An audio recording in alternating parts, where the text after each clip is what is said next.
Um, 2 days ago, I just raised all my support to join Okay. onto staff. So Okay, cool. So that's one of the aspects of being on YWAM staff and team is you have to go raise your own support. Yeah, What what is that process and what is that like? it's hard. Yeah. very Yeah, yeah. I it took me a few months. So there's like a set amount that you're supposed to raise for Mhm. monthly support in order to be able to come.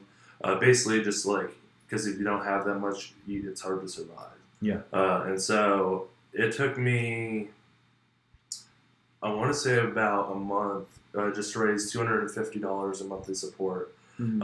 And then I was scheduled to be coming back on staff in about a week. And I was sitting at $250 in monthly support. Oh Lord. And I tell you what, like makes you trust in God. So what was the goal that you had to reach? The goal is 900. Jeez. And so I was quite a ways away. Yeah. And then I was just spending some time with the Lord. And he was just like, you need to ask people. Because it's really hard. It takes a lot of humility to go to someone and ask them to support you monthly. Yeah. And a lot of people can have this view of you have to work for what you get. Right. And so to go to them and say, hey, can you support me every month? Yeah. It can be really challenging. But I really learned a lot through that process. Mhm.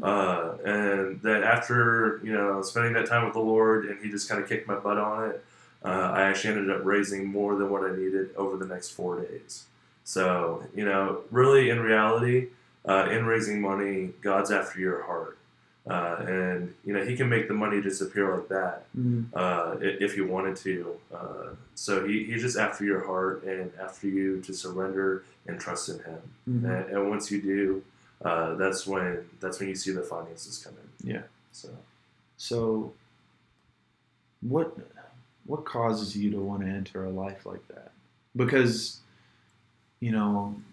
there are hundreds of millions of people that would register as a Christian on a census of some kind, but you guys are choosing a path that on paper doesn't make sense. yeah, What pulls you into a situation like that? I mean honestly, Jesus. Yeah. My plan wasn't to do it, but can I share a little bit about my testimony? Absolutely.